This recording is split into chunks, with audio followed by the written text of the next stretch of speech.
பிதா குமாரன் பரிசுத்த ஆவியானவரது திரியேக நாமம் நம் அனைவரையும் ஆசீர்வதித்து காப்பதாக. ஆமேன். நாம் அனைவரும் ஆண்டவரை நோக்கி ஜெபிப்போம். எல்லா நல்ல ஈவுகளுக்கும் மேன்மையான வரங்களுக்கும் ஊற்றாய் இருக்கிற தயவுள்ள கடவுளே, உம்முடைய திருக்குமாரனாம் இயேசு கிறிஸ்து வாக்கருளியபடியே தேவரீர் உம்முடைய அடியாருக்கு பரிசுத்த ஆவியாகிய ஈவை அளித்து அவர்களை கொண்டு உம்முடைய திருச்சபையை அமைத்து அது உலகெங்கும் பரவும்படி செய்தீர்.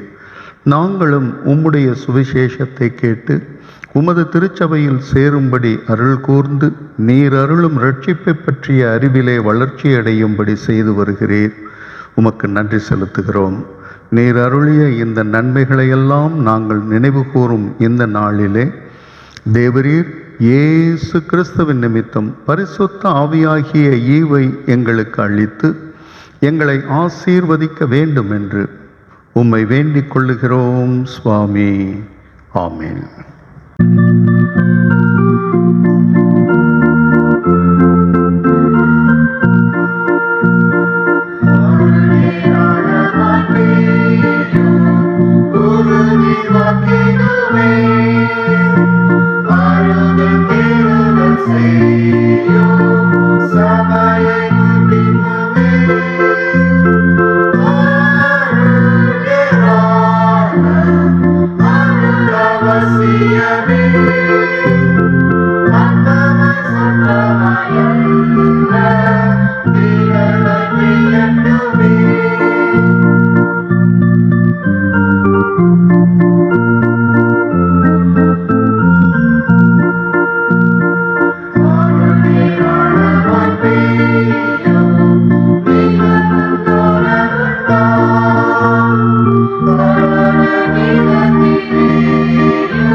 கர்த்தரானவர் உங்களோடு இருப்பாராக.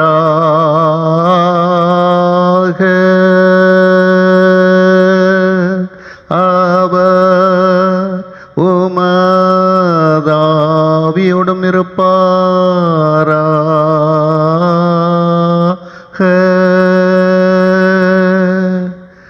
பிரார்த்தனை செய்வோமாக.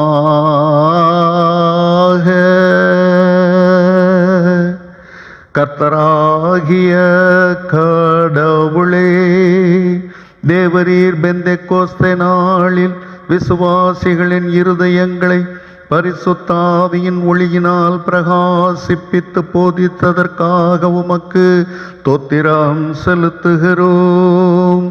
நாங்கள் அதே ஆவியானவரால் எல்லாவற்றையும் சரியாய் நிதானித்தறியும் திறமை அடைந்து எப்போதும் அவருடைய தேற்றரவினால் சந்தோஷப்படும்படி எங்களுக்கு கிருபை செய்ய வேண்டும் என்று உம்மோடும் பரிசுத்த ஆவியானவரோடும் என்றென்றைக்கும் ஜீவித்தரசாளுகிற எங்கள் நாதர் இயேசு கிறிஸ்துவின் வழியாய் உம்மை வேண்டிக் கொள்ளுகிறோம் சுவாமி.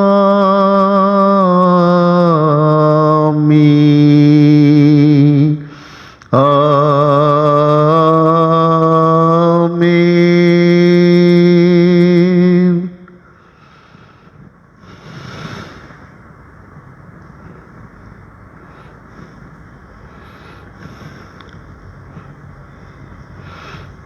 பரிசுத்த ஆவியின் பண்டிகையின் நாள், பெந்தேகோஸ்தே திருநாள், த ஃபீஸ்ட் ஆஃப் பெண்டெகாஸ்ட். இன்றைய நாளுக்காக வாசிக்கும்படியாக தெரிந்து கொள்ளப்பட்டதான திருமறை பகுதிகளை வாசிக்க கவனமாக கேட்போம். முதலாவதாக இன்றைய நாளுக்காக தெரிந்து கொள்ளப்பட்டதான திருமடல் பகுதி. அது அப்போஸ்தல நடபடிகளின் நூல் 2ஆம் அதிகாரம் 1ஆம் திருவசனம் துவங்கி 11ஆம் திருவசனம் வரை உள்ள பகுதி. பெந்தகோஸ்தே என்னும் நாள் வந்தபோது அவர்கள் எல்லோரும் ஒருமனப்பட்டு ஓரிடத்திலே வந்திருந்தார்கள். அப்பொழுது பலத்த காற்று அடிக்கிற முழக்கம் போல வானத்தில் இருந்து சடுதியாய் ஒரு முழக்கம் உண்டாகி அவர்கள் உட்கார்ந்திருந்த வீடு முழுவதையும் நிரப்பிற்று. அல்லாமலும் அக்கினிமயமான நாவுகள் போல பிரிந்திருக்கும் நாவுகள் அவர்களுக்கு காணப்பட்டு அவர்கள் ஒவ்வொருவர் மேலும் வந்து அமர்ந்தது. அவர்கள் எல்லோரும் பரிசுத்த ஆவியினாலே நிரப்பப்பட்டு ஆவியானவர் தங்களுக்கு தந்தருளின வரத்தின்படியே வெவ்வேறு பாஷைகளிலே பேசத் தொடங்கினார்கள். வானத்தின் கீழிருக்கிற சகல தேசத்தாரிலும் இருந்து வந்த தேவ பக்தியுள்ள யூதர்கள் அப்பொழுது எருசலேமிலே வாசம் பண்ணினார்கள். அந்த சத்தம் உண்டான போது திரளான ஜனங்கள் கூடி வந்து தங்கள் தங்கள் பாஷையிலே அவர்கள் பேசுகிறதை அவரவர்கள் கேட்டபடியினாலே கலக்கமடைந்தார்கள். எல்லோரும் பிரமித்து ஆச்சரியப்பட்டு ஒருவரை ஒருவர் பார்த்து, இதோ பேசுகிற இவர்கள் எல்லோரும் கலிலேயர் அல்லவா? அப்படி இருக்க நம்மில் அவரவர்களுடைய ஜென்ம பாஷையிலே இவர்கள் பேச கேட்கிறோமே, இது எப்படி? பார்த்தரும் மேதரும் எலாமித்தரும் மெசபதோமியா, யூதேயா, கப்பதோக்கியா, பொந்து, ஆசியா, பிரிகியா, பம்பிலியா, எகிப்து என்னும் தேசத்தார்களும் சிரேனே பட்டணத்தை சுற்றி இருக்கிற லிபியாவின் திசைகளிலே குடியிருக்கிறவர்களும் இங்கே சஞ்சரிக்கிற ரோமாபுரியாரும் யூதரும் யூத மார்க்கத்தமைந்தவர்களும் கிரேத்தரும் அரேபியரும் ஆகிய நம்முடைய பாஷைகளிலே இவர்கள் தேவனுடைய மகத்துவங்களை பேச கேட்கிறோமே என்றார்கள். ஆமே. வாசிக்கும்படியாக தெரிந்து கொள்ளப்பட்டதான திருமடல் பகுதி வாசித்து முடிந்தாயிற்று. கர்த்தர்தாமே இத்திருவார்த்தைகளை நித்திய வாழ்வுக்கென்று நம்முடைய இருதயங்களிலே நிலைத்திருக்கச் செய்வாராக. ஆமேன். மனுமக்கள் யாவர் மேலும் என் ஆவியை ஊற்றுவேன். உங்கள் குமாரரும் உங்கள் குமாரத்திகளும் தீர்க்க தரிசனம் சொல்லுவார்கள். அப்பொழுது கர்த்தரின் நாமத்தை தொழுது கொள்ளுகிறவனெவனோ அவன் ரட்சிக்கப்படுவான் என்று கடவுள் சொல்லுகிறார்.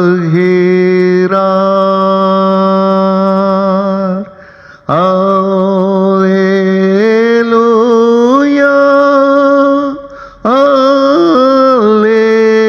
அல்லேலூயா, அல்லேலூயா. பரிசுத்த ஆவியின் திருநாளாகிய இன்றைய நாளுக்காக வாசிக்கும்படியாக தெரிந்து கொள்ளப்பட்டதான நற்செய்தி பகுதியை வாசிக்க கவனமாக கேட்போம். அது தூய யோவானின் நற்செய்தி நூல் 14ஆம் அதிகாரம் 23ஆம் திருவசனம் துவங்கி 31ஆம் திருவசனம் வரை உள்ள பகுதி. பரிசுத்த யோவான் என்பாரது சுவிசேஷம் 14ஆம் அதிகாரம் திருவசனங்கள் 23 துவங்கி 31 வரை உள்ள பகுதி. அதனை வாசிக்க கவனமாக கேட்போம். ஆண்டவராகிய இயேசு கிறிஸ்து தம்முடைய சீஷருக்கு சொன்னதாவது, ஒருவன் என்னில் அன்பு கூர்ந்தால் என் வார்த்தையை கைக்கொள்ளுவான். என் பிதா அவனில் அன்பு கூறுவார். நாங்களும் அவனிடம் வந்து அவனோடே வாசம் பண்ணுவோம். என்னில் அன்பு கூறாதவன் என் வார்த்தைகளை கைக்கொள்ளான்.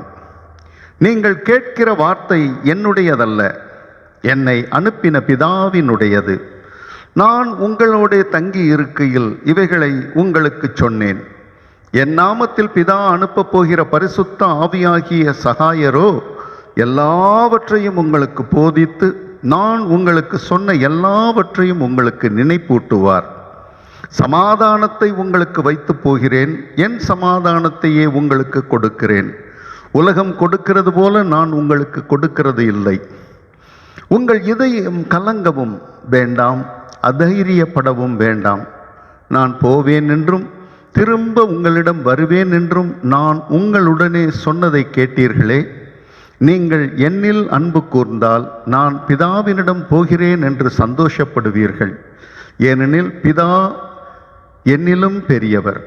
இது நடக்கும்போது நீங்கள் நம்பும்படியாக நடப்பதற்கு முன்னமே இதை உங்களுக்கு சொன்னேன்.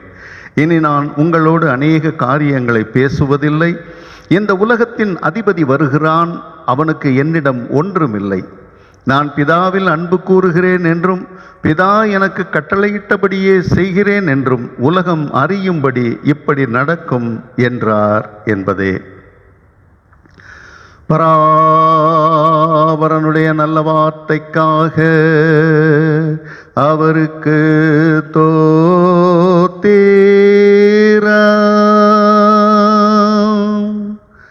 கிறிஸ்துவே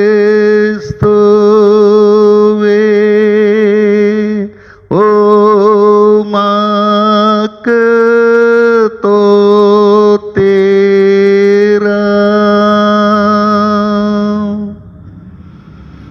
நற்செய்தியை வாசிக்க கேட்ட நாம் அதை நமது மனதில் இருத்தி கொண்டவர்களாய், உலகனைத்திலும் உள்ள திருச்சபையாரோடு ஒன்றிணைந்தவர்களாய், பண்டிகை நாளானபடியினாலே நம்முடைய விசுவாசத்தை நிசேயா விசுவாச அறிக்கை மூலமாக அறிக்கை செய்வோம். ஒரே கடவுளை விசுவாசிக்கிறேன். இவர் வானத்தையும் பூமியையும் காணப்படுகிறதும் காணப்படாததுமான எல்லாவற்றையும் படைத்தவர். எல்லாம் வல்ல பிதாவுமானவர். ஒரே ஆண்டவராகிய இயேசு கிறிஸ்துவை விசுவாசிக்கிறேன். இவர் கடவுளுடைய ஒரே பேரான குமாரன். எல்லா காலங்களுக்கு முன்பே பிதாவினின்று பிறந்தவர். உண்டாக்கப்பட்டவர் அல்ல, பிறந்தவரே. கடவுளின் நின்று கடவுள், ஜோதியின் நின்று ஜோதி, மெய்யான கடவுளின் நின்று மெய்யான கடவுள், பிதாவோடு ஏக வஸ்துவானவர். இவரை கொண்டு எல்லாம் உண்டாயின. இவர் மனிதராகிய நமக்காகவும் நமது இரட்சிப்பின் நிமித்தமாகவும் பரலோகத்திலிருந்து இறங்கி பரிசுத்த ஆவியினால் கன்னிமரியாளிடத்தில் பிறந்து மனிதனானார். பொந்திய பிலாத்துவின் கீழ் நமக்காக சிலுவையில் அறையுண்டு மரித்து அடக்கம் செய்யப்பட்டார். வேத வாக்கியங்களின்படியே 3ஆம் நாள் உயிர்த்தெழுந்தார். பரலோகத்திற்கு ஏறி பிதாவின் வலப்பக்கத்தில் வீற்றிருக்கிறார். அவ்விடத்திலிருந்து உயிருள்ளோருக்கும் மரித்தோருக்கும் நியாய தீர்ப்பு அளிக்க மகிமையோடே திரும்ப வருவார். இவருடைய ராஜ்யத்திற்கு முடிவு இல்லை. பரிசுத்த ஆவியானவரை விசுவாசிக்கிறேன். இவர் ஆண்டவரும் உயிர்ப்பிக்கிறவருமாமே. இவர் பிதாவின் என்றும் குமாரனின் என்றும் புறப்படுகிறவர். பிதாவோடும் குமாரனோடும் ஒரே நிலையில் தொழுது மகிமைப்படுத்தப்படுகிறவர். தீர்க்கதரிசிகளை கொண்டு பேசினவர் இவரே. பரிசுத்தமும் பொதுவுமான ஒரே அப்போஸ்தல சபை உண்டென்று விசுவாசிக்கிறேன். பாவ மன்னிப்புக்காக ஒரே ஞான ஸ்நானம் உண்டென்று ஒப்புக்கொள்ளுகிறேன். மரித்தோரின் உயிர்த்தெழுதலையும் நித்திய ஜீவனையும் எதிர்பார்த்து கொண்டிருக்கிறேன். ஆமேன். நாம் அறிக்கையிட்ட இந்த விசுவாசத்திலே முடிவு பரியந்தம் நிலைத்திருக்க கடவுள் தாமே நமக்கு அருள் செய்வாராக. ஆமேன்.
நம்முடைய பிதாவாகிய கடவுளிடமிருந்தும் கர்த்தராகிய இயேசு கிறிஸ்துவிடமிருந்தும் உங்கள் யாவருக்கும் கிருபையும் சமாதானமும் உண்டாவதாக.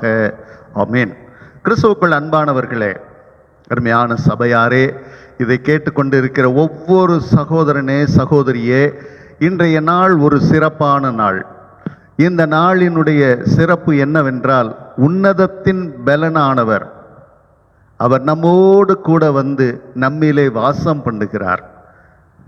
பரிசுத்த ஆவியானவர் நமக்காக அருளப்பட்ட தினம். பிரியமானவர்களே, இந்த பரிசுத்த ஆவியானவர் அருளப்பட்டதான இந்த தினத்தை மிக விமரிசையாக ஒவ்வொரு சபையாரும் கொண்டாடுவார்கள். குறிப்பாக நமது தமிழ் சுவிசேஷ லுத்தரன் திருச்சபையினுடைய பாரம்பரியம் என்னவென்றால், இன்றைய நாளிலே திடப்படுத்தல் கொடுக்கப்படும். இது பாரம்பரியமாக நடந்து வருகிற ஒன்று. நமது திருச்சபையிலும் கூட ஒரு 3 பெற்றோர்கள் சொல்லி இருந்தார்கள், இந்த வருடம் எங்களது பிள்ளைகளுக்கு திடப்படுத்தல் தர வேண்டும் என்று சொல்லி. கிறிஸ்துவுக்குள் அன்பானவர்களே, பரிசுத்த ஆவியானவரின் ஈவை பெற்றுக்கொள்ளுகிற மிகப்பெரிய ஒரு சந்தோஷத்தின் நாள் இந்த நாள்.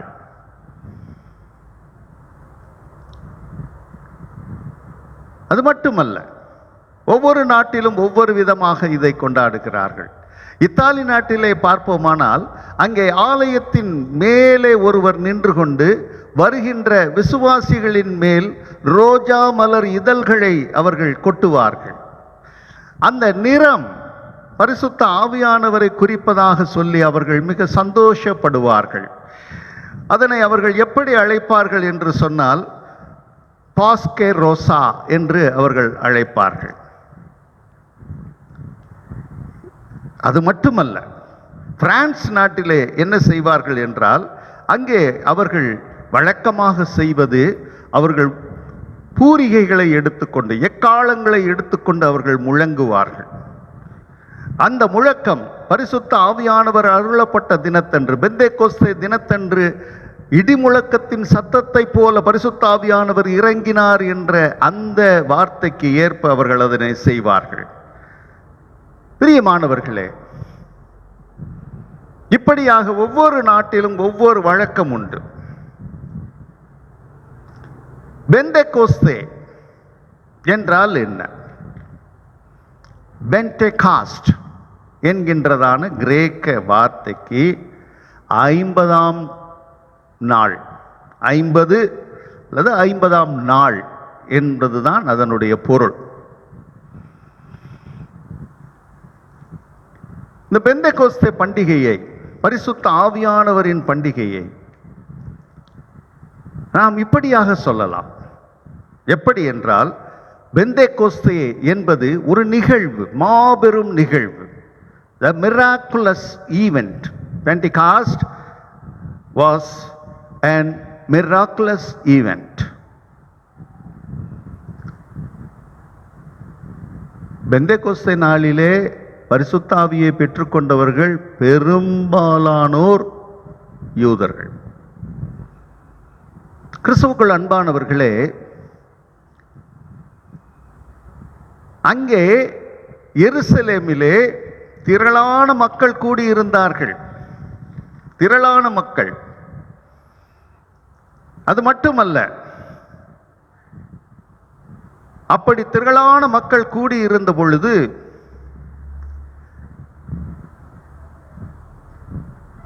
பெந்தேகோஸ்தே என்னும் நாள் வந்தபோது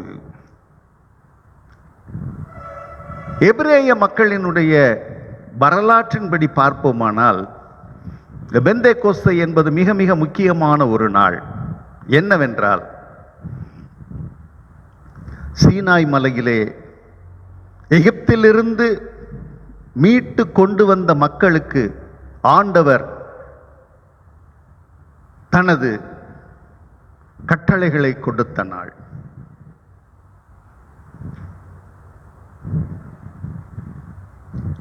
அதாவது எகிப்திலிருந்து புறப்பட்ட 50ஆம் நாள் சீனாய் மலையிலே அவர்களுக்காக திருச்சட்டம் கொடுக்கப்பட்டது.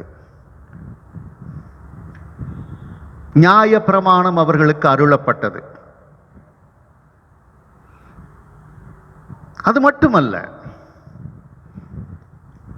இந்த 50ஆம் நாள் என்பது யூதர்களுக்கு அறுவடையின் நாள். சாவூட் என்று அதனை அழைப்பார்கள். சாவூட், அறுப்பின் பண்டிகை. யூதர்களுக்கு, எபிரேயர்களுக்கு அது அறுப்பின் பண்டிகை.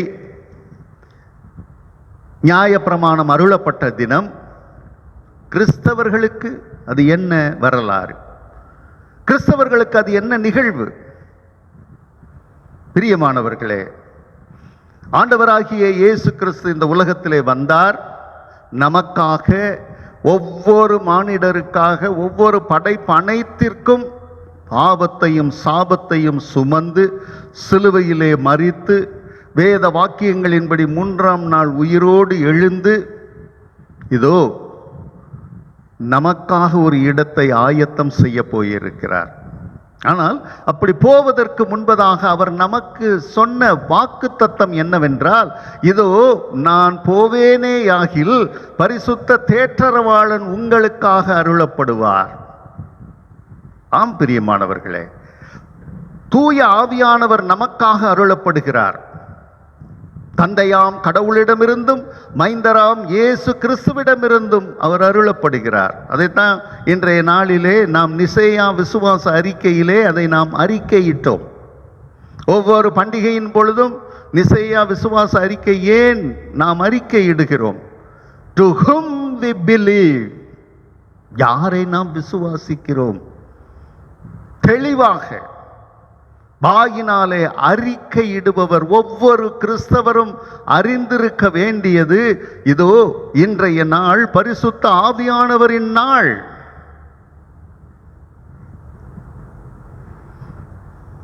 இன்னொரு வகையில் சொல்லலாம், இன்றைய நாளிலே அந்த 120 பேருக்கு, அந்த மேலறையிலே கூடியிருந்த 120 பேருக்கு இன்றைய நாளிலே பரிசுத்த ஆவியானவர் அருளப்பட்டார்.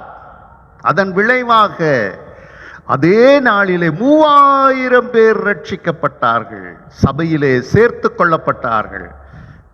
அதை நாம் இப்படி சொல்லலாம், திருச்சபையின் பிறந்த நாள். திருச்சபை பிறந்த நாள். பெந்தேகோஸ்தே நாள் என்பது, தூய ஆவியாரின் திருநாள் என்பது திருச்சபை பிறந்த நாள். The birthday of the church.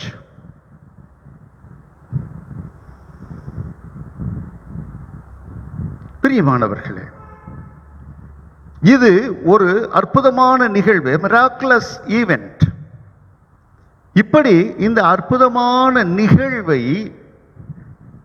ஒவ்வொரு கிறிஸ்தவரும் எப்படி பார்க்கிறார்கள்? ஏங்க, நிறைய கிறிஸ்தவங்களுக்கு என்னன்னு சொல்லி கேட்டீங்கன்னா, கிறிஸ்மஸ் அதை ஒட்டி வருகிறதான புது வருஷம்.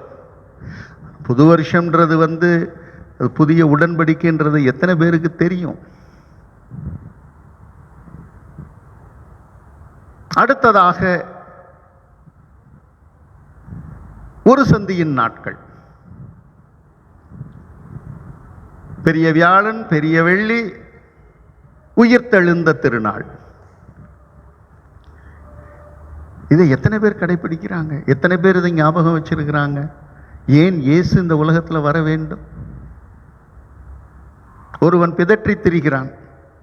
என்ன சொல்றான்னு சொல்லி கேட்டா, இயேசுங்கிறவர் ஒரு கற்பனை மனிதர் அப்படின்னு அதுக்கு என்ன சொல்றான்? என்கிட்ட ஆதாரம் இருக்கு. ஒருத்தர் புத்தகம் எழுதி வச்சிருக்கார்.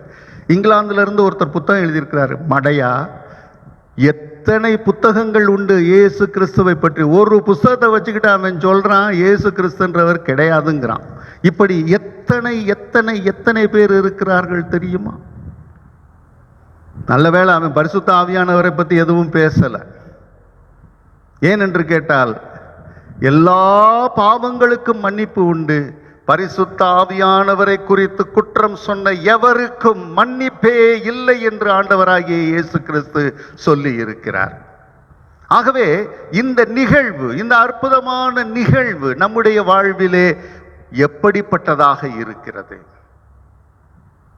அதை நாம் எப்படி ஏற்றுக்கொண்டு இருக்கிறோம்? ஒரு சிலர்லாம் பார்த்தீங்கன்னு சொன்னா, எப்பவோ நடந்த நிகழ்ச்சியை வாழ்நாள் பூரா நினைச்சுக்கிட்டு இருப்பாங்க. ஏங்க, பரிசுத்த ஆவியானவர் அருளப்பட்ட தினத்தை உங்களுக்கு ஞாபகம் இருக்கா? இந்த நாளிலே பரிசுத்த ஆவியானவர் எனக்காக அருளப்பட்டார், அவர் என்னோடு என்னிலே தங்கி வாசமாய் இருக்கிறார்னு சொல்லி எந்த நாளை நீங்க சொல்ல முடியும்?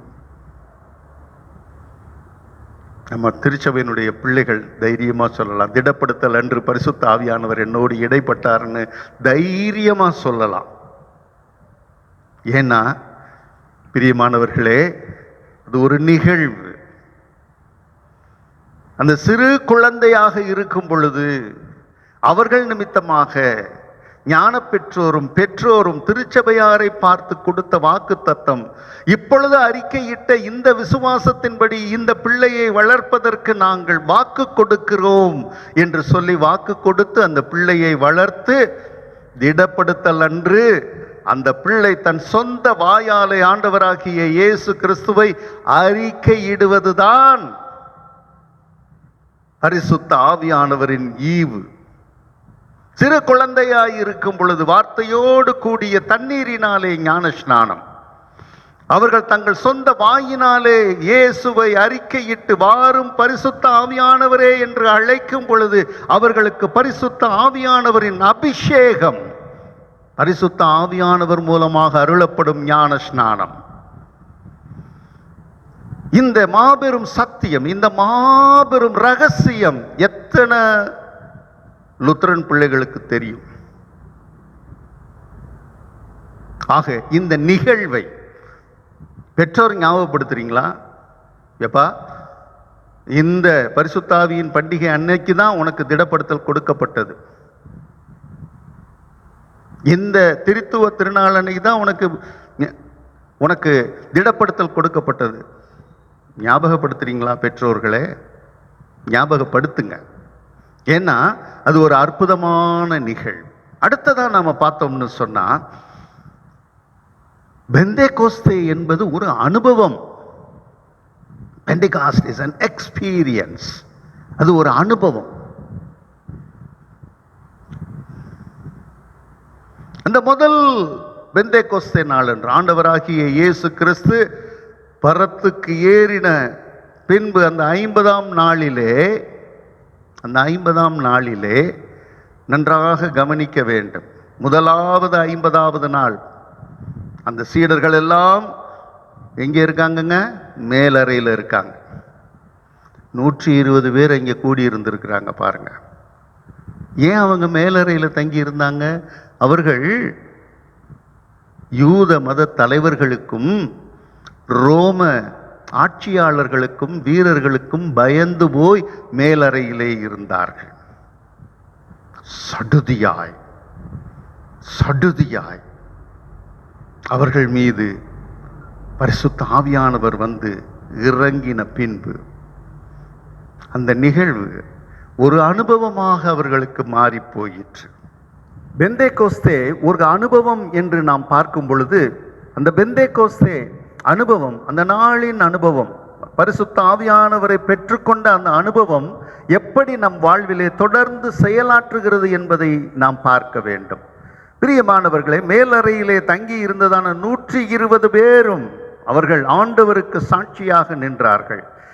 அன்பானவர்களே, அங்கே 1ஆம் அதிகாரம் 5ஆம் வசனத்திலே நாம் பார்ப்போமானால், ஆண்டவராகிய இயேசு கிறிஸ்து அங்கே அவர்களுக்கு சொல்லுகிறார். அப்போஸ்தலர் நடபடிகள் 1ஆம் அதிகாரம் 5ஆம் வசனத்திலே, பூமியின் கடைசி பரியந்தம் நீங்கள் எனக்கு சாட்சிகளாய் இருப்பீர்கள், உலகின் கடை எல்லை வரை நீங்கள் எனக்கு சாட்சிகளாய் இருப்பீர்கள் என்று ஆண்டவராகிய இயேசு கிறிஸ்து சொன்னார். இவங்க தேடி போகலங்க, ஆனா உலகம் இவர்களை தேடி வந்தது. அதுதான் இங்கே 5வது வசனம். வானத்தின் கீழ் இருக்கிற சகல தேசத்தாரிலும் இருந்து வந்த தேவ பக்தியுள்ள யூதர்கள் அப்பொழுது எருசலேமிலே வாசம் பண்ணினார்கள். அன்பானவர்களே, தேடி போகல, உலகம் அவர்களை தேடி வந்தது. அத்துணை பேருக்கும் அவர்கள் சாட்சியாக நின்றார்கள். 120 பேரும். எவ்வளவு பெரிய அனுபவம் தெரியுமா? தீ நாவுகள் போல அவர்கள் ஒவ்வொருவர் மீதும் வந்து இறங்கியது. அவர்கள் பரிசுத்த ஆவியானவரால் நிரப்பப்பட்டார்கள். பழைய ஏற்பாட்டில் பார்த்தோம்னு சொன்னா, அந்தந்த நேரங்களிலே ஆண்டவர் தெரிந்தெடுத்த பாத்திரங்களிலே அந்த நேரத்திற்கு மாத்திரம் மட்டுமே கர்த்தரின் ஆவியானவர் அருளப்பட்டார். ஆனால் இங்கேயோ ஆண்டவராகிய இயேசு கிறிஸ்துவினுடைய வாக்கு தத்தம் நிறைவேறுகிறது. 120 பேரும் அங்கே எழும்பி சாட்சியாக நிற்கிறார்கள். பயந்து போய் கிடந்த நான் அவன் இல்லை, எனக்கு அவனை தெரியாது என்று சொல்லி மறுதலித்த பேதுரு எழுந்து நின்று ஆண்டவரை குறித்து சாட்சி கொடுக்கிறார். ஒரே நாளிலே 3000 பேர் ரட்சிக்கப்பட்டார்கள். இதுதான் பரிசுத்த ஆவியினுடைய அனுபவம். அதே நேரத்திலே அங்கே பார்ப்போமானால் 6ஆம் வசனத்திலிருந்து அங்கே 13ஆம் வசனம் வரை, 2ஆம் அதிகாரம் 6ஆம் வசனம் துவங்கி 13ஆம் வசனம் வரை உள்ள பகுதியிலே பார்ப்போமானால், அங்கே ஆண்டவராகிய இயேசு கிறிஸ்துவை குறித்து அறிந்திராத இந்த விசுவாசிகளை குறித்து, இந்த அப்போஸ்தலர்களை குறித்து அறிந்திராத ஒரு பெருந்திரள் கூட்டத்தார் அங்கே இருந்தார்கள். அவர்கள் அனுபவம் எப்படிப்பட்ட அனுபவம்? 6ஆம் வசனத்தின்படி பார்ப்போமானால், அவர்கள் அங்கே குழப்பத்திலே இருக்கிறார்கள். அந்த சத்தம் உண்டான போது திரளான ஜனங்கள் கூடி வந்து தாங்கள் தங்கள் பாஷையில் அவர்கள் பேசுகிறதை அவரவர்கள் கேட்டபடியினாலே கலக்கமடைந்தார்கள். 7ஆம் வசனத்தை நாம பார்ப்போமானா, அங்கே 7ஆம் வசனத்தில் அவர்கள் எல்லாரும் ஆச்சரியப்பட்டார்கள். பிரமித்து ஆச்சரியப்பட்டு ஒருவரை ஒருவர் பார்த்து, இதை பேசுகிற இவர்கள் எல்லாரும் கலிலேயர் அல்லவா? அப்படி இருக்க இவர்கள் நமது சொந்த மொழியிலே பேசுவது எப்படி? பிரமித்து போய் நிற்கிறார்கள், ஆச்சரியப்பட்டு போய் நிற்கிறார்கள்.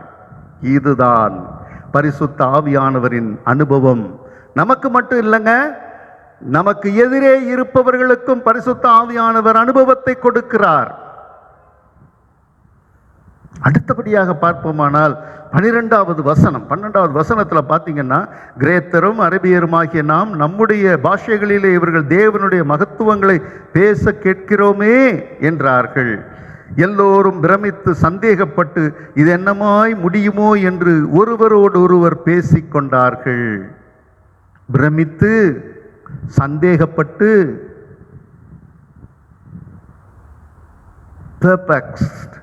perplexed, அப்படிப்பட்ட ஒரு நிலைமை, ஒரு முடிவுக்கு வர முடியாத நிலைமை. அதுதான் ஆண்டவராகிய இயேசு கிறிஸ்து நிக்கதேமுவிட்ட சொல்லும்போது சொல்றாரு. என்ன சொல்றாரு? நன்றாக யோசித்து பார்க்க வேண்டும். காற்று தனக்கு இஷ்டப்பட்ட திசைக்கு அது வீசுகிறது. இதை போலதான் பரிசுத்த ஆவியானவரால் நடத்தப்பட்டவர்கள் இருப்பார்கள்.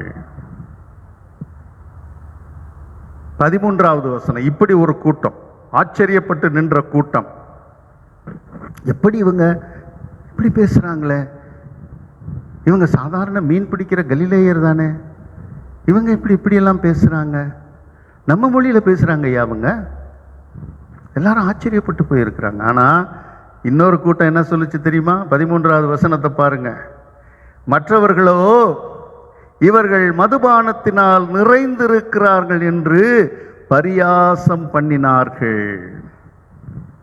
இவர்கள் மதுபானத்தினால் நிறைந்திருக்கிறார்கள் என்று பரியாசம் பண்ணினார்கள்.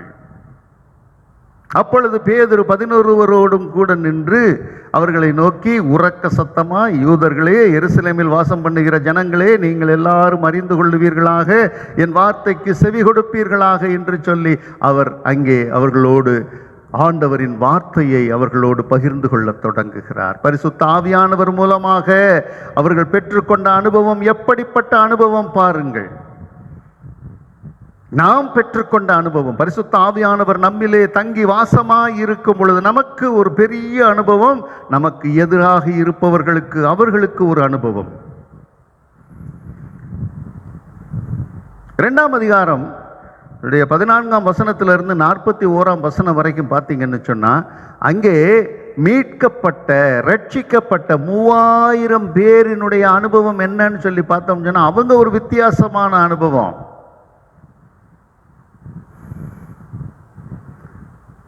14வது வசனத்தில் பேதுருவினுடைய அந்த பிரசங்கத்தை அவர்கள் கேட்கிறார்கள், அந்த அருளுரையை அவர்கள் கேட்கிறார்கள். அது அவர்களுக்கு கிடைத்த வாய்ப்பு, அது ஒரு பெரிய அனுபவம். 37வது வசனம் ரொம்ப ரொம்ப முக்கியமான வசனம். அங்கே என்ன சொல்லுது பாருங்க. வாக்கு அங்கே இதை கேட்ட பொழுது, இவர்கள் கேட்ட பொழுது இருதயத்திலே குத்தப்பட்டவர்களாகி பேதுருவையும் மற்ற அப்போஸ்தலரையும் பார்த்து, சகோதரரே, நாங்கள் என்ன செய்ய வேண்டும் என்றார்கள். இருதயத்திலே குத்தப்பட்டவர்களாக. எப்படிப்பட்ட அனுபவம் பார்த்தீங்களா? பரிசுத்த ஆவியானவர் நம்மிலே செயலாற்ற தொடங்கும் பொழுது நம்முடைய இருதயம் கலங்கும். நாம் யார் என்பதை நாம் நன்றாக அறிந்து கொள்ளுவோம். அப்படிப்பட்ட அனுபவம் பரிசுத்த ஆவியானவர் நமக்கு கொடுக்கும் அனுபவம். அன்பானவர்களே, அங்கே 41வது வசனத்தில் பார்த்தீங்கன்னு சொன்னால், அங்கே சொல்கிறாங்க பாருங்க, அவனுடைய வார்த்தையை சந்தோஷமாக ஏற்றுக்கொண்டவர்கள் ஞானஸ்நானம் பெற்றார்கள். அன்றைய தினம் ஏறக்குறைய 3000 பேர் சேர்த்து கொள்ளப்பட்டார்கள். சந்தோஷமாக ஏற்றுக்கொள்ளும் அனுபவம். வாழ்நாள் முழுவதும் நம்ம நினைச்சு சந்தோஷப்படலாங்க. இந்த பரிசுத்த ஆவியானவர் நம்மிலே தங்கி வாசமாக இருப்பதை குறித்து வாழ்நாள் முழுவதும் சந்தோஷப்படலாம். எத்தனை பேர் சந்தோஷப்படுறோம்? இந்த பெந்தேகோஸ்தே அலை பரவி வந்த பொழுது அநேக சபைகள் எழும்பி பிரகாசித்தன. ஒருவரை ஒருவர் பார்த்து கேட்டார்கள், நீங்கள் ஞானஸ்நானம் எடுத்துட்டீங்களா? நீங்க ரட்சிக்கப்பட்டீங்களா? ரட்சிக்கப்பட்டா நீங்க ஞானஸ்நானம் எடுத்தீங்களா? நீங்க இன்றைக்கு பைபிள் வாசித்தீங்களா? எந்த வசனம் உங்களை தொட்டுச்சு? இப்பெல்லாம் யாரும் கேட்கறதுக்கு இல்லைங்க. இந்த மாதிரி யாரும் கேட்பதற்கு இல்லை. இப்படிப்பட்ட அனுபவத்தை பகிர்ந்து கொள்வதற்கு ஒருவரும் இல்லை. இதுதான் இன்றைய நிலைமை. அன்றைய நாளிலே அநேகர் அதிசயப்பட்டார்கள், பிரமித்து நின்றார்கள். இன்றைக்கு எந்த கிறிஸ்தவனை பார்த்து எவன் பிரமித்து போய் நிற்கிறான்? வேற விதமா பிரமித்து போய் நிற்கிறான்.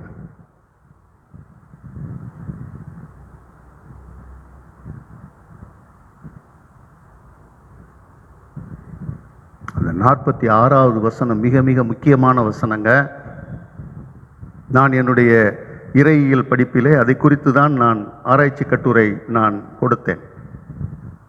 இந்த பகுதியை குறித்து தான் 44ஆம் வசனம் தொடங்கி நான் 47ஆம் வசனம் வரை உள்ள பகுதியை வைத்து நான் ஒரு ஆராய்ச்சி கட்டுரை எழுதினேன். இன்றைக்கும் யூதர்களிலே ஒரு கூட்டம் இருக்கிறார்கள்.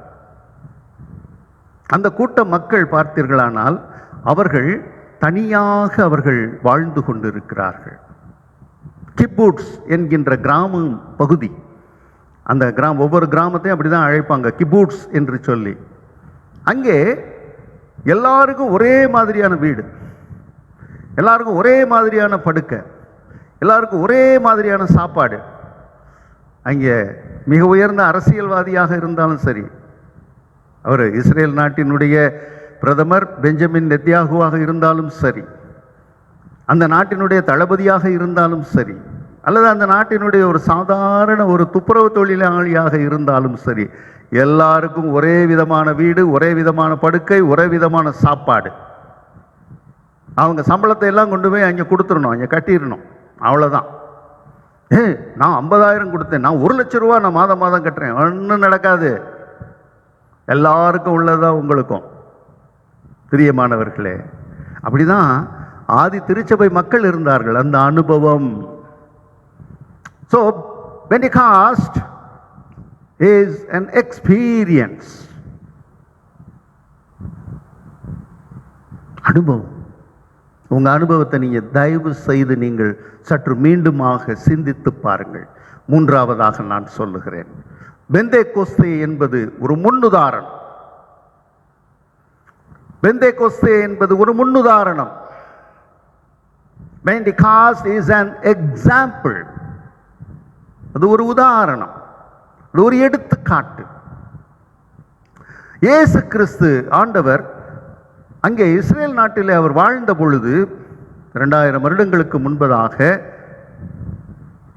அவருக்கும் அவருக்கு பின்புமாக கிட்டத்தட்ட 1,00,000 பேருக்கு மேல் அவரை விசுவாசிக்கிற யூதர்கள் இருந்தார்கள்.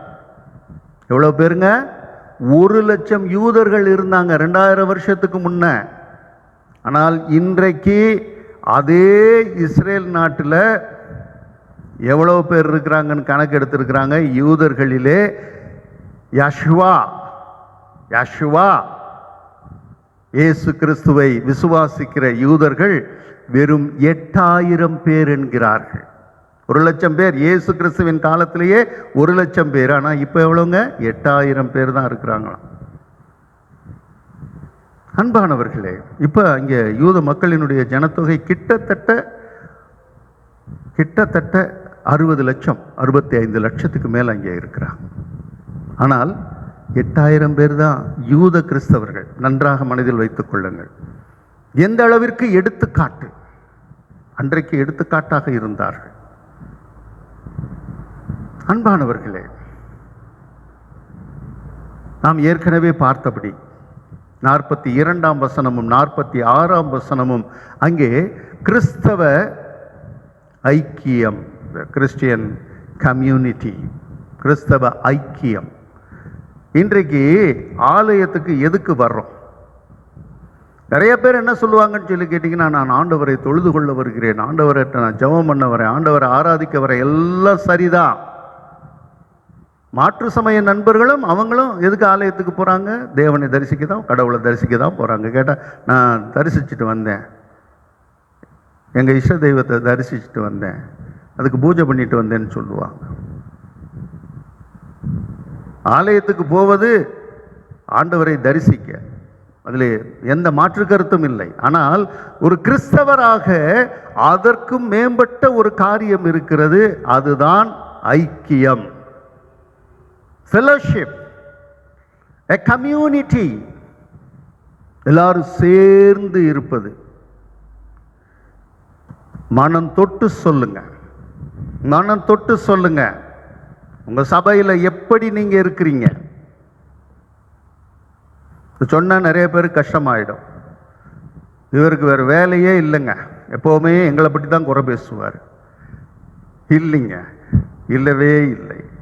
நாம் அனைவரும் எப்படி ஒற்றுமையாக இருக்கிறோம் என்பதை நாம மட்டுமில்ல, ஆண்டவர் பார்க்கிறார். நமது அண்டை அயலில் இருக்கிற சகோதர சகோதரிகள் பார்க்கிறார்கள். 43வது வசனம், எல்லாருக்கும் பயம் உண்டாயிற்று, அப்போஸ்தலர்களாலே அநேக அற்புதங்களும் அடையாளங்களும் செய்யப்பட்டன. So it is a Christian character. அதுதான் ஒரு கிறிஸ்தவ குணம். எப்படிப்பட்ட குணம்? அநேக அற்புதங்களும் அடையாளங்களும் உங்கள் மூலமாக செய்யப்படுகிறதா? ஏங்க, ஒரு காலத்துல எல்லாம் பார்த்தீங்கன்னு சொன்னா, நான் சிறு பிள்ளையாக வாலிபனாக இருந்த வரைக்கும் ஏதாவது ஒரு வீட்டில் வியாதியஸ்தர் இருந்தாங்கன்னா, ஏதாவது யாருக்காவது ஆவி கோளாறு இருக்குன்னா, அந்த அம்மாவை கூப்பிடுங்க, அந்த ஐயாவை கூப்பிடுங்க, அவங்க வந்து ஜெபம் பண்ணட்டும், இயேசுவின் நாமத்தினால ஜெபம் பண்ணட்டும், என்ன பூசட்டும்னு சொல்லுவாங்க. இன்னைக்கு எத்தனை பேர் உங்களை கூப்பிடுறாங்க? இந்த அளவுக்கு அனுபவ வாழ்க்கையா இருக்குதா? பரிசுத்த ஆவியானவர் உங்களுக்குள்ள தங்கி வாசமா இருக்கிறாரா?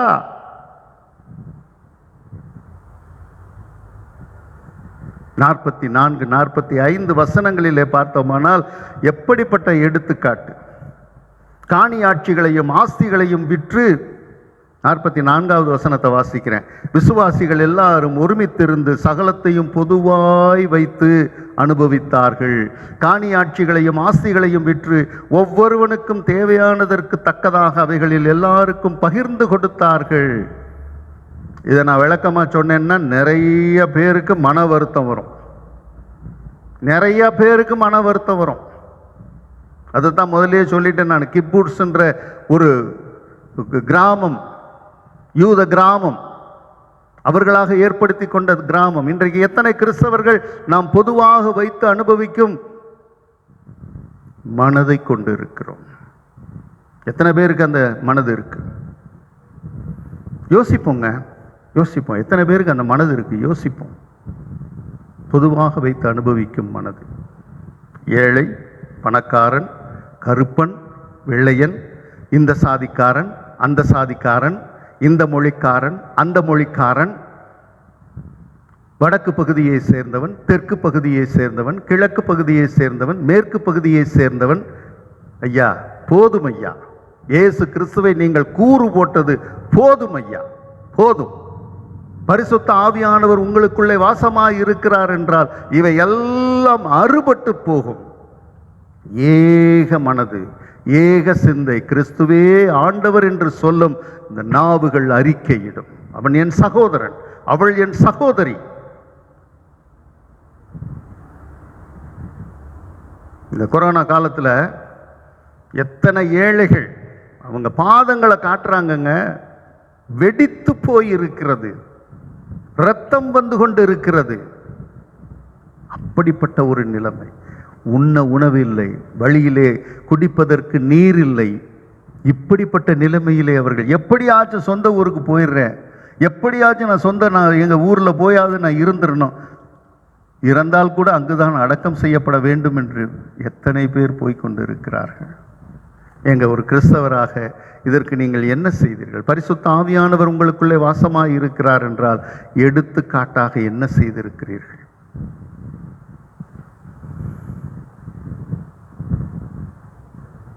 நாற்பத்தி 7வது வசனம். தேவனை துதித்து ஜனங்கள் எல்லாரிடத்தும் தயவு பெற்றிருந்தார்கள். ரட்சிக்கப்படுகிறவர்களை கர்த்தர் அனுதினமும் சபையிலே சேர்த்து கொண்டு வந்தார். இவங்க போய் நீ என் சபைக்கு வான்னு சொல்லி கூப்பிடல. இவங்க போய் நீ வா என்னோட வான்னு சொல்லி கூப்பிடல. இவர்கள் வாழ்வை வாழ்ந்து காட்டினார்கள். பரிசுத்த ஆவியானவரால் இவர்கள் வாழ்ந்து காட்டினார்கள். கர்த்தர் அனுதினமும் ரட்சிக்கப்பட்டவர்களை கொண்டு வந்து சபையிலே சேர்த்தார். இன்றைக்கு நடக்காது. ட்ரம் எடுத்துட்டு போய் ரோட்ல போய் நின்று அடிச்சு இயேசு அழைக்கிறார், இயேசு கூப்பிடுகிறார், இயேசு ரட்சிக்கிறார் சொல்ல முடியாது, சொல்லவும் கூடாதுங்கிறாங்க. அது மட்டுமல்ல,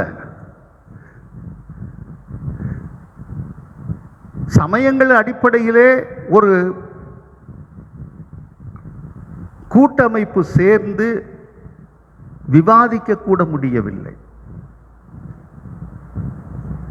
அப்படிப்பட்ட நிலைமை தான் இன்றைக்கு.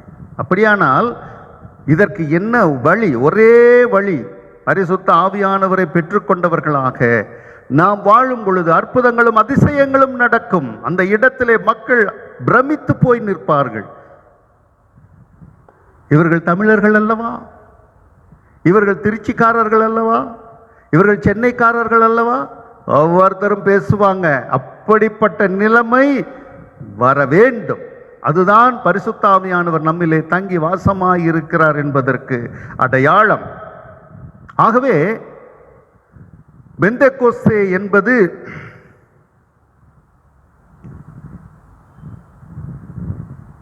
அது ஒரு நிகழ்வு. அது திரும்ப திரும்ப திரும்ப நினைவுபடுத்தப்பட வேண்டும். அதை மறந்து போகாதிருப்போம். அதன் மூலமாக நம்மையும் மற்றவர்களையும் உற்சாகப்படுத்துவோம். என் வாழ்க்கையில் இது நடந்துச்சு. பரிசுத்த ஆவியானவர் இன்றைக்கு வந்தார். அது ஒரு நிகழ்வு. அதை மறந்து போகாதிருப்போம். பரிசுத்த ஆவியானவர் என்னிலே வந்தது ஒரு அனுபவம். ஆண்டவரோடு நேரிடையாக நான் இடைப்பட்ட நாள். பரிசுத்த ஆவியானவர் என்னிலே நிரப்பப்பட்ட நாள். ஒரு அனுபவம். பரிசுத்த ஆவியானவர் அருளப்பட்ட அந்த நாள் எனக்கு ஒரு எடுத்துக்காட்டு. நானே ஒரு எடுத்துக்காட்டு. என்னுடைய வாழ்க்கை மாறி போனது. பரிசுத்த ஆவியானவர் எனக்குள்ளாக வந்த பொழுது என் வாழ்க்கை மாறி போனது. ஒரு கிறிஸ்தவ வாழ்க்கை வாழ்றது நான் பலமுறை சொல்லி இருக்கிறேன். ஒரு கிறிஸ்தவ வாழ்க்கை வாழுவது என்பது நம்முடைய சொந்த முயற்சியினாலோ ஒழுக்கத்தினாலோ அல்ல. அப்படி பார்த்தோம்னா எத்தனையோ பேர் ஒழுக்கமா வாழ்ந்துகிட்டு இருக்கிறாங்க. இமயமலைகளில் போய் பாருங்க, உலகத்தையே வெறுத்து துறவற வாழ்க்கை வாழ்ந்துகிட்டு இருக்கிற எத்தனையோ துறவிகள் அங்கே இருக்கிறாங்க, ஒழுக்கத்திலே சிறந்தவர்கள். கிறிஸ்துவுக்குள் அன்பானவர்களே, பரிசுத்த ஆவியானவர் உங்களுக்குள்ளே வாசமாய் இருக்கிறார் என்றால் அதுதான் உண்மையான கிறிஸ்தவ வாழ்வு. பிரியமானவர்களே, பெத்லகேம் பெத்லகேம் என்று சொன்ன உடனே நமக்கு நினைவுக்கு வருவது ஆண்டவராகிய இயேசு கிறிஸ்துவினுடைய பிறப்பு. அங்கே மரியாளினிடத்திலே, இயேசுவின் தாயாகிய மரியாளிடத்திலே சொல்லப்பட்ட வார்த்தை என்ன?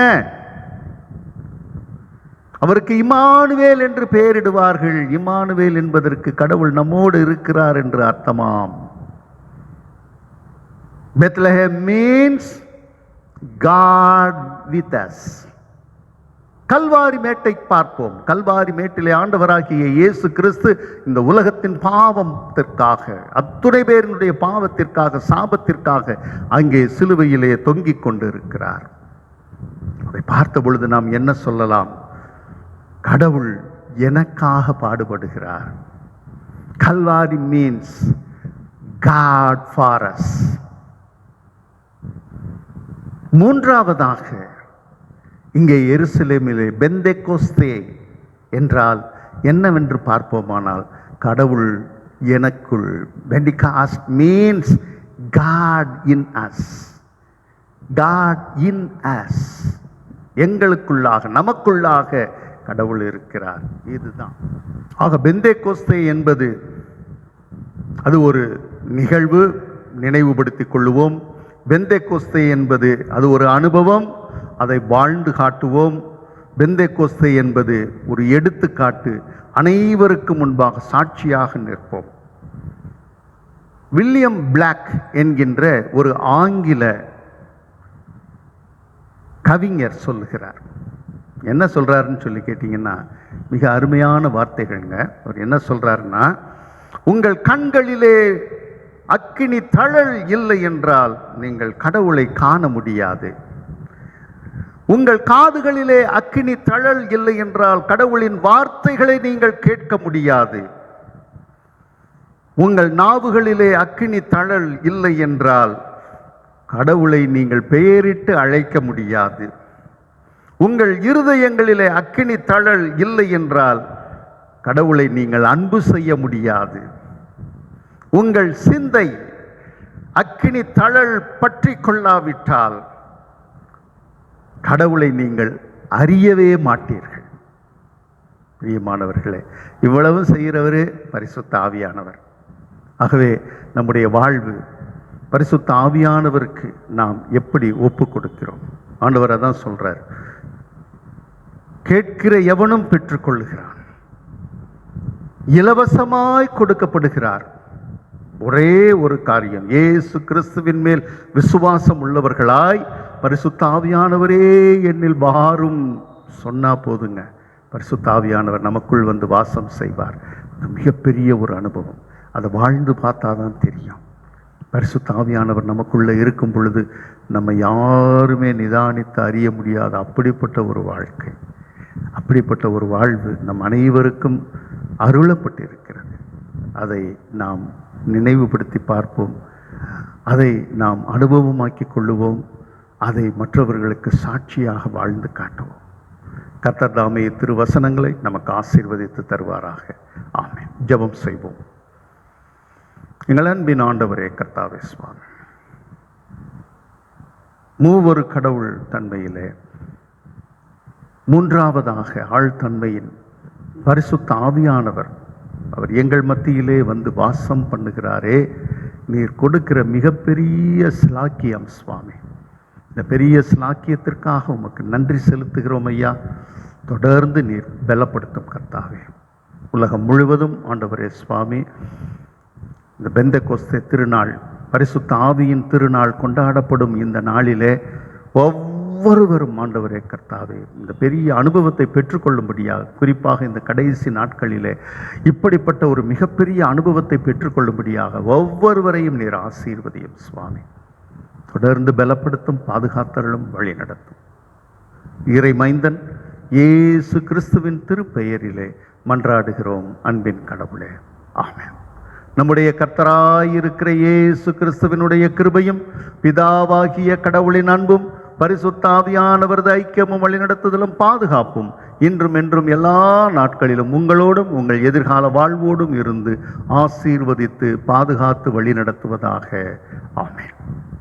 சபையாருக்கு அறிவிப்பது, கிறிஸ்துவுக்குள் அன்பானவர்களே, இந்த கொரோனா என்கின்ற கொடிய தொற்று நோயின் காரணமாக உலகெங்கிலும் தடை உத்தரவு, இந்திய நாட்டிலும் தடை உத்தரவு அதிகமாக அது இருக்கிறது. 31ஆம் தேதியோடு அது முடிந்துவிடும் என்று எதிர்பார்க்கப்பட்டது. ஆனால் இன்னும் 15 நாட்களுக்கு தொடரும் என்று சொல்லப்படுகிறது. ஒரு சில தளர்வுகள் இருக்கலாம் என்று சொல்லப்படுகிறது. ஆக நாம் ஜெபிப்போம். நமது தமிழகத்தினுடைய தலைநகராம் சென்னையிலே அதிகமான நமது சகோதர சகோதரிகள் பாதிக்கப்பட்டு இருக்கிறார்கள். அவர்களுக்காகவும் நாம் ஜெபிக்க கடமைப்பட்டு இருக்கிறோம். அது மட்டுமல்ல, புலம்பெயர்ந்து செல்லுகிற உழைப்பாளர்களுக்காக, தொழிலாளர்களுக்காக நாம் தொடர்ந்து ஜெபிப்போம். அது மட்டுமல்ல, ராஜஸ்தான், ஹரியானா, உத்தரப்பிரதேசம், மத்திய பிரதேசம், இங்கெல்லாம் இந்த நாட்களில் ஒரு பெரிய அழிவு வந்திருக்கிறது. பாலைவன வெட்டுக்கிளிகள், வெட்டுக்கிளிகள் லட்சக்கணக்கில் அவைகள் கூட்டமாக வருகின்றன. அவைகள் வந்து ஒரு வயலிலே இறங்கினால் ஒன்று கூட மிஞ்சாது. ஆக இந்த அழிவிலிருந்து நமது இந்தியா பாதுகாக்கப்பட வேண்டும், தமிழகம் பாதுகாக்கப்பட வேண்டும் என்று சொல்லி நாம் ஜெபிக்க அழைக்கப்படுகிறோம். அதோடு கூட இந்த பரிசுத்த ஆவியின் பண்டிகையை முன்வைத்து, பரிசுத்த ஆவியானவரே எங்களுக்குள் ஐக்கியத்தை தாரும் என்று சொல்லி நாம் தொடர்ந்து ஜெபிப்போம். அடுத்த அறிவிப்பு, திருமண அறிவிப்பு. ஆண்டவரின் அருளால் திருச்சி நமது TELC சியோன் ஆலயத்தைச் சேர்ந்த திரு ஆர். கில்பர்ட் சாமுவேல், திருமதி ஜி. பாலின் சாந்தி அவர்களின் மகன் செல்வன் கே. ஜார்விஸ் சாலமோனும், திரு டி. ஸ்டீவன்ஸ், திருமதி எஸ். பூங்கோதை இவர்களின் மகளும், நமது சபையை சேர்ந்தவருமான செல்வி எஸ். ஜெனிஃபரும் திருமணம் செய்து கொள்ள வேண்டும் என்றிருக்கின்றனர். இச்செய்தி இப்பொழுது 2ஆம் 3ஆம் முறையாக அறிவிக்கப்படுகிறது. இவர்களது திருமணத்திற்கு ஏற்புடைய தடை இருக்குமானால் அதை அறிந்தவர் திருமணத்திற்கு முன்னதாகவே எழுத்து மூலம் ஆயருக்கு தெரிவிக்க வேண்டும். கடவுள் திருமணத்திற்கு ஆயத்தமாகும் இப்பிள்ளைகளுக்கு தம்முடைய அருளையும் ஆசீர்வாதத்தையும் அளித்து அவர்கள் தங்கள் இல்லற வாழ்க்கையை கிறிஸ்தவ முறைப்படி தொடங்கவும் இறை பற்று உள்ளவர்களாய் வாழவும் அருள் செய்வாராக. ஆமென்.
ஜெபம் செய்வோம்.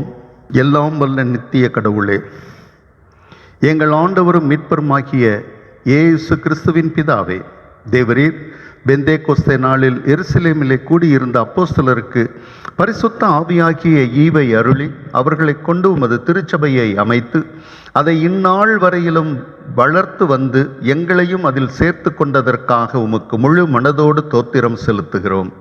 அன்புள்ள பரமபிதாவே, தேவரீர் வெளிப்படுத்தின சத்தியத்தை நாங்கள் மென்மேலும் அறிந்து கொள்ளவும், உம்மை பற்றும் விசுவாசத்தில் என்றும் நிலைத்து நிற்கவும், நித்திய ஜீவனை பெறுவதற்கேற்றவர்களாய் காப்பாற்றப்படவும் பரிசுத்த ஆவியாகிய ஈவை எங்களுக்கு தந்தருளும். எங்களுடைய வேலைகளில் நாங்கள் பரிசுத்த ஆவியானவரின் உதவியினால் நேர்மை உள்ளவர்களாயும் நம்பிக்கைக்குரியவர்களாயும் நடந்து கொள்ளவும், எங்களுக்கு வாழ்நாளெல்லாம் எங்கள் நடத்தையின் வழியாக உம்முடைய நாமத்தை மகிமைப்படுத்துகிறவர்களாய் விளங்கவும் எங்களுக்கு உமது அருளை தந்தருள வேண்டுமென்று நாங்கள் மன்றாடுகிறோம். ஆண்டவரே, எங்கள் தமிழ் சுவிசேஷ லுத்திரன் திருச்சபைக்காக நாங்கள் ஜெபிக்கிறோம்.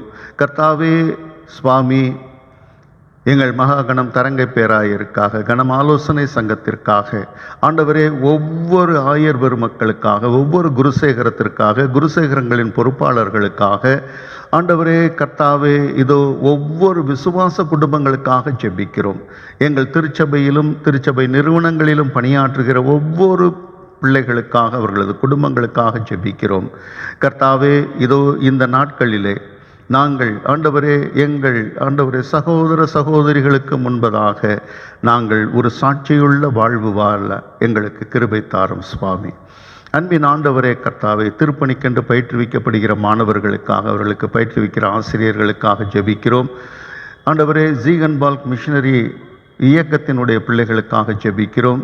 கர்த்தாவே, ஒவ்வொருவரையும் நீர் ஆசீர்வதியும். குறிப்பாக இந்த நாட்களிலே கர்த்தாவே, தங்களை தனிமைப்படுத்தி கொண்டு ஆண்டவரே சுவாமி இருக்கிற ஒவ்வொரு பிள்ளைகளின் நிலைமையை நினைத்து நாங்கள் ஜெபிக்கிறோம். ஆண்டவரே கர்த்தாவே, உலக அதிகாரிகள் எல்லாருக்காகவும், எங்கள் இந்திய நாட்டினுடைய ஆட்சியாளர்களுக்காகவும் நாங்கள் ஜெபிக்கிறோம். ஆண்டவரே கர்த்தாவே, இதோ ஏழை எளிய மக்களின் நிலைமையை நினைத்து ஆண்டவரே அவர்கள் ஆட்சி அதிகாரம் அமைய, அவர்கள் ஆட்சி செலுத்த கிருபை தாரும். ஆண்டவரே, இதோ சுவாமி, இந்த கொரோனா என்கிறதான அந்த கொடிய ஆண்டவரே தொற்று நோய் கிருமியினாலே ஆண்டவரே சுவாமி 144 தடை உத்தரவின் காரணமாக ஆண்டவரே சுவாமி ஒவ்வொருவரும் தனிமைப்படுத்தப்பட்டு இருக்கிறார்கள். சுவாமி கர்த்தாவே, ஏழை மக்கள் ஆண்டவரே கர்த்தாவே, அனுதினமும் உழைத்து பிழைக்கிற உழைப்பாளர்கள் இன்றைய நாட்களிலே ஆண்டவரே மாநிலம் விட்டு மாநிலம் வந்து தங்களது சொந்த ஊர்களுக்கு ஆண்டவரே கால்நடையாக தங்கள் பிள்ளைகளோடும் ஆண்டவரே கர்த்தாவே, தங்களோடு இருக்கிற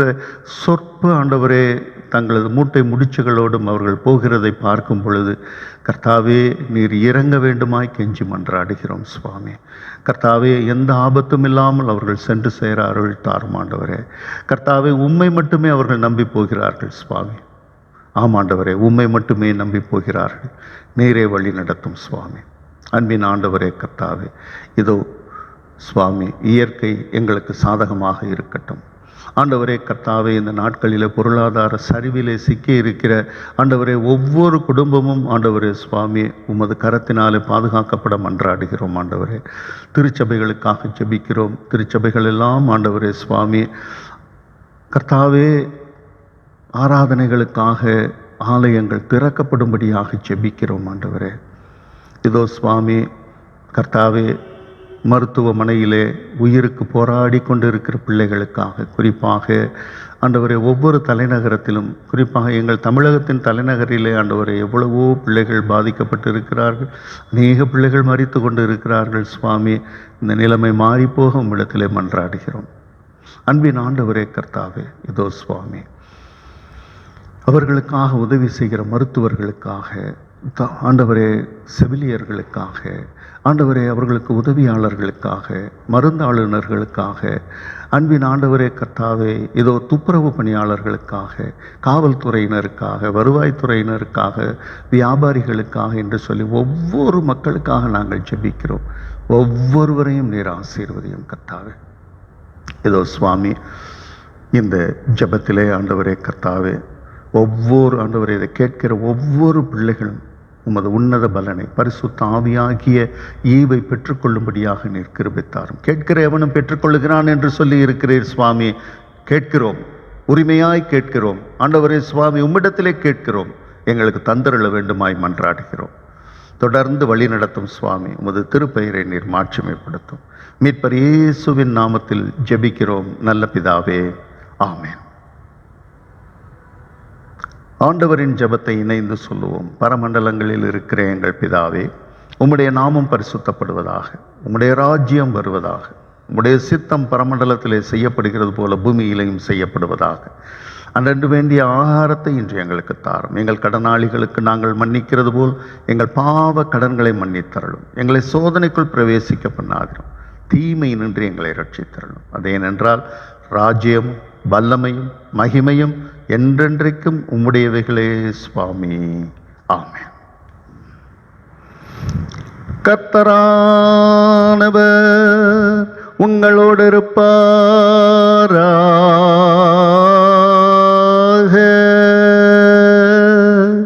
அவர் உமதாவியோடும் இருப்பாராக.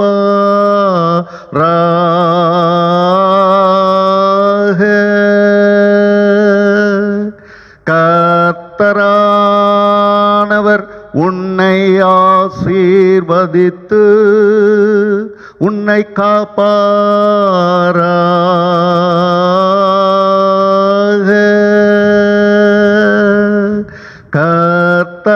கர்த்தரானவர் தமது திருமுகத்தை உன்மீது பிரகாசிக்க செய்து உன்மேல் கிருபையுள்ளவராயிருப்பாராக. கர்த்தரானவர் தமது திருமுகத்தை உன்மீது பிரசன்னமாக்கி உனக்கு சமாதானம்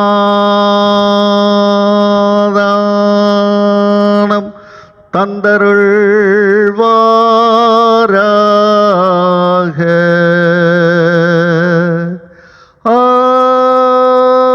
ஆமென், ஆமென், ஆமென்.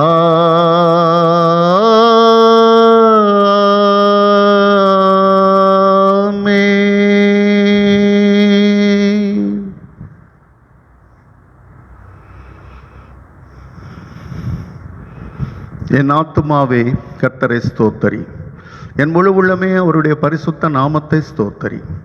என் ஆத்துமாவே கர்த்தரை ஸ்தோத்தரி, கர்த்தர் செய்த சகல உபகாரங்களையும் மறவாதே. ஆமென். கர்த்தாவின் சமாதானம் உங்கள் அனைவரோடும் என்றும் இருப்பதாக. ஆமென். சுவாமி கிருபையாயிரும், கிறிஸ்துவே கிருபையாயிரும், சுவாமி கிருபையாயிரும். ஆமென். பராபரனுக்கு தோத்திரம். ஆமென்.